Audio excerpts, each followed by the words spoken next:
I study things that are beyond their wildest imaginations, and that I see things that are brand new to science and to people and to humanity every day. I'm at home in these kinds of environments. It's funny, I'm more comfortable here than I probably am on the outside. It wasn't just that I was meant to be out on ships. I was supposed to be in the bottom. I was supposed to be in the deep water. I was supposed to be doing those things that nobody had ever done before. It completes who I am. Being a deep sea scientist, it does require sacrifice. I mean, we're away from our families for weeks on end, sometimes months on end. It's a constant struggle because you miss parts of your kid's life. My oldest daughter was about to turn 3 when the oil spill happened in 2010. I was at sea a lot. So between 27 months and 36 months, I was gone probably more than I was there. When I came home after a 5-week stint in the Gulf, she came running up to me in the airport. She had transitioned from a toddler to a little girl, and the little girl was gone, and there was this other person there. And you don't ever get that back. It was a decision. I was just like, okay, I'm gonna miss transformations, I'm gonna miss really important things. Is it worth it? I had talked to her class about the ocean, and one of her friends said something to her, and she responded, you know, my mommy, she's the ocean doctor. The ocean is sick, and she's trying to make it better. She couldn't even say important, she's like, it's really important.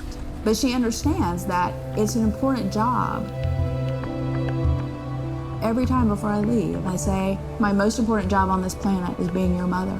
But this is part of me too.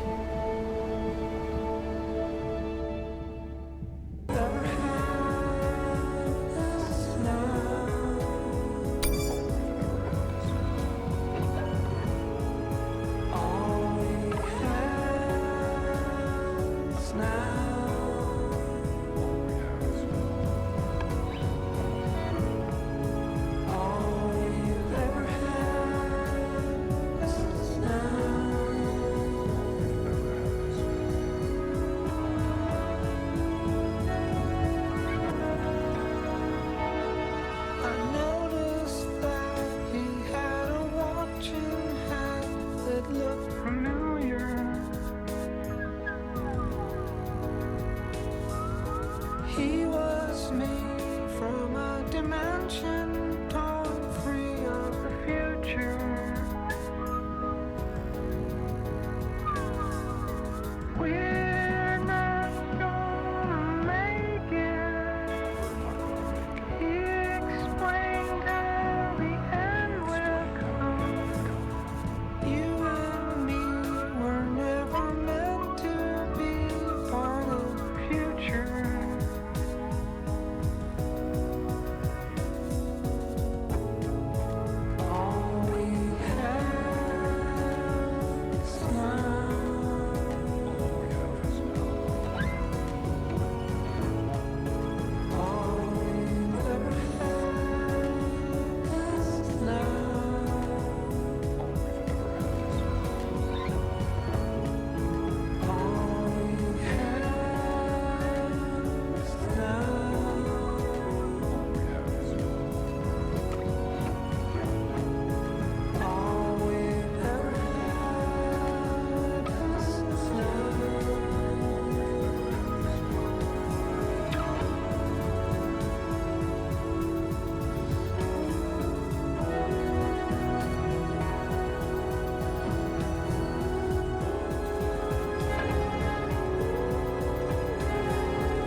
Hello, Mirai. It's me.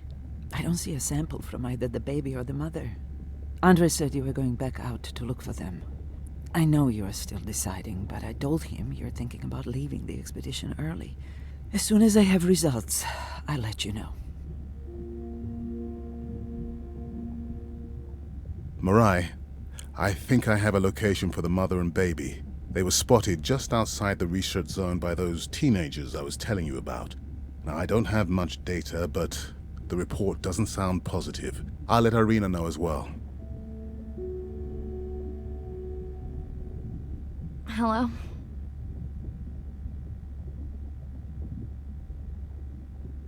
Were you asleep? It's the middle of the day. Why does that matter? Did the doctor say anything other than Nana missed the window? Not really. Did you ask him the questions I sent? Didn't seem to be any point. Listen, I'm exhausted. I'll catch you later, okay? Bren, please don't hang up. Bren? Okay.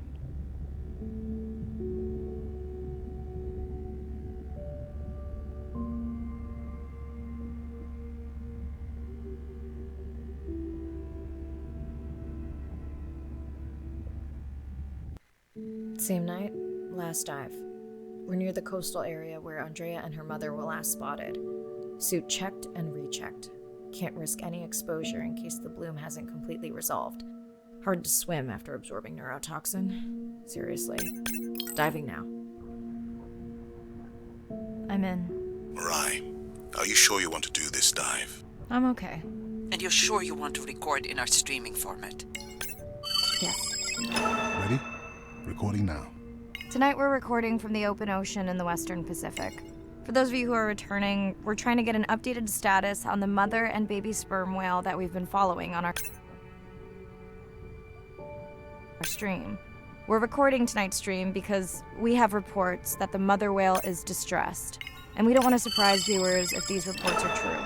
After discovering a whale fall in our research zone, we suspected that the whales may have been exposed to a toxin or pathogen, and are currently investigating. Samples from several females in the pod tested positive for a toxin that we believe resulted from exposure to a harmful algal bloom near the coastal area just outside our research zone.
As I approach the whales, I'm gonna turn off my mic, but keep on my video feed.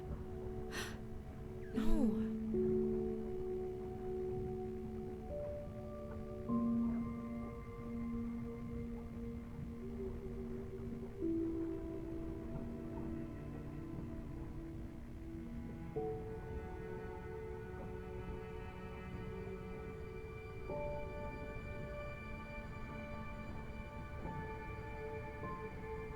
The whales that we tested showed low level of this toxin, so we do not believe they will suffer from long-term effects.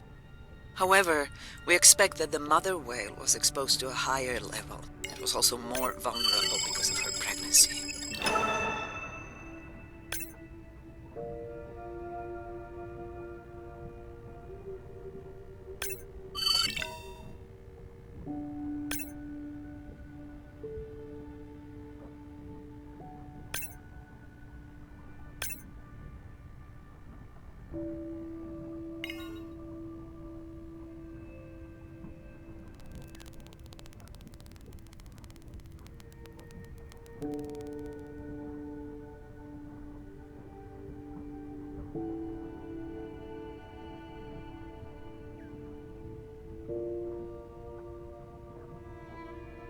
Andre, those orcas sure look like they're threatening the baby whale.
Stay close to your aunties.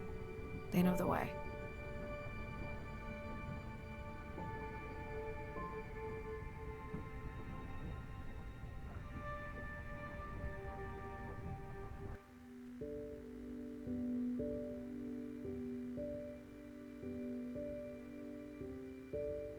As far as we know, those were the only 2 whales affected by the bloom. With all of Andrea's technology genius, he still hasn't.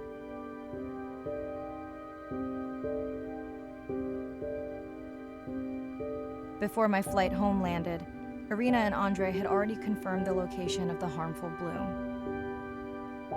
I stayed close to home with Nana until she passed the next year. Ren moved in with me to save money while she finished school, which was great. Mostly. It was Ren's idea to keep the live stream going remotely using one of Andrea's drones. But it was my fabulous idea to have Ren join the stream to choose the questions from the audience.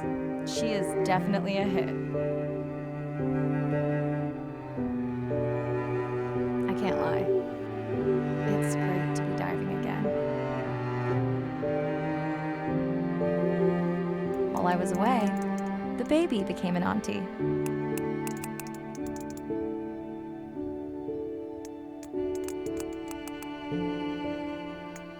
I think she likes it.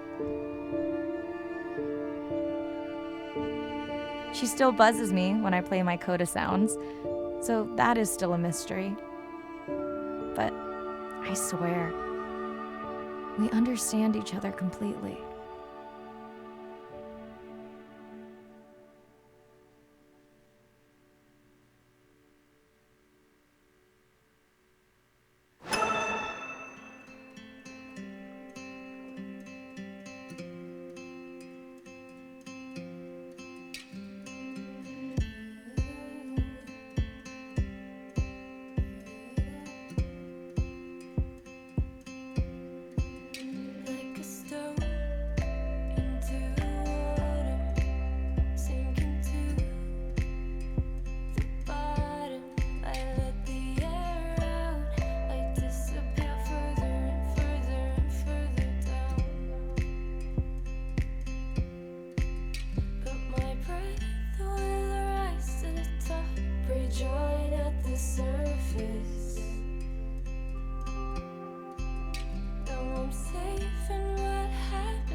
Drifting, I'm not afraid of the silence.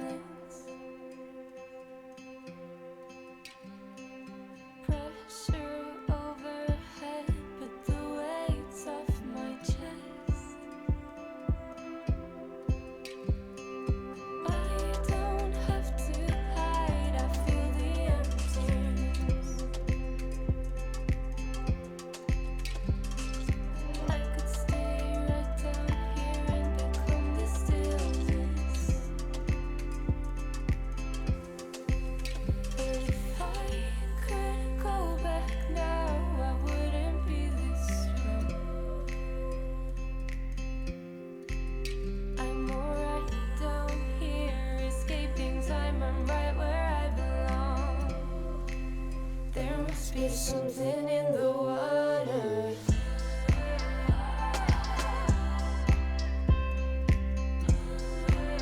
There must be something in the water. I disappear further and further and further down. There must be something in the water.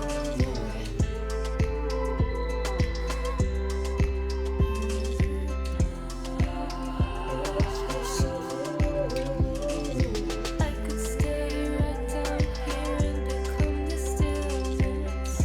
There must be something in the water.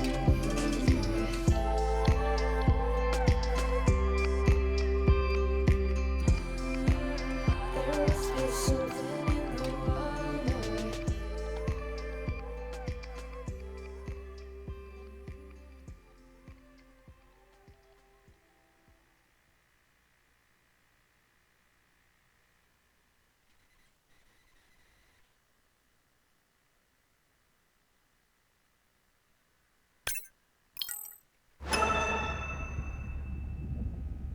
It's hard to walk away, so afraid to change. But those wild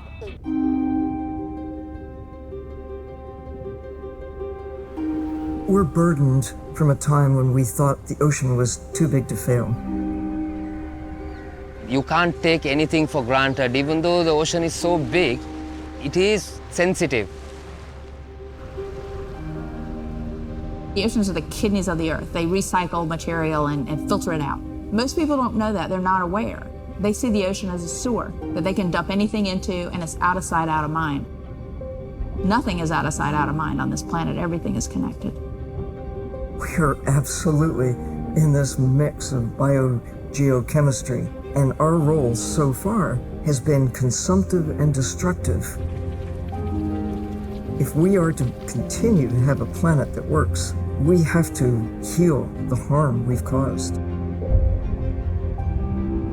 What's the worst case scenario if we deny that the climate is changing, but actually it is, and we do nothing? Then billions of people's lives will be directly affected just by sea level rise alone, let alone the other effects of climate change. So it's not about who's right, it's about the consequences of being wrong in the decision that we make right now. Educating everybody from school children, fishermen, tourists, if we can manage to do that, we have a very good future and we can gain a lot from the ocean. If we could establish the foundation for interspecies communication, we can make first contact. And that's where I hope the future goes. Because what we really want is curious, conscientious, and a self-correcting population. You changing can affect all the people around you. To walk instead of drive, to buy a hybrid, to ride a bicycle, to not use single-use plastic. Imagine if everybody did that. The effect would be tremendous. We do have the power of choice about what we eat, what we wear, how we travel. All the things that we do in an everyday way, times 7 billion, will make all the difference in the world. We must protect the ocean as if our lives depend on it, because they do.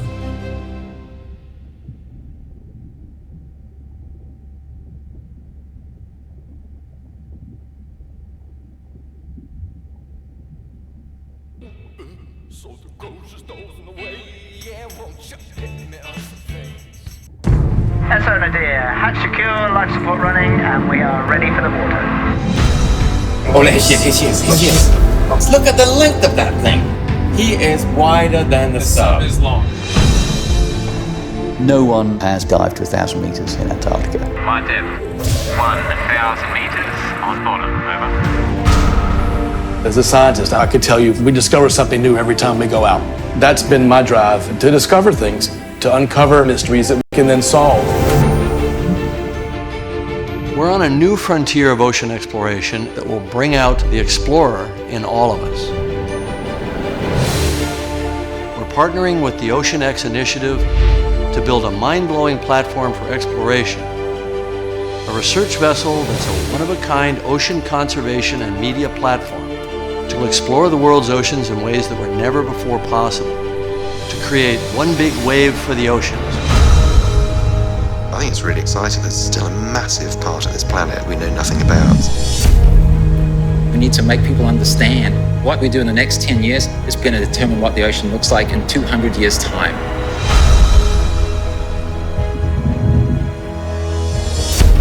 Audiences glued to Blue Planet 2 have been starkly reminded of the problems of plastics pollution. 50 years ago, Jacques Cousteau and the Calypso managed to capture our imagination. Somehow we lost that moment. We have to get back that personal connection to the sea.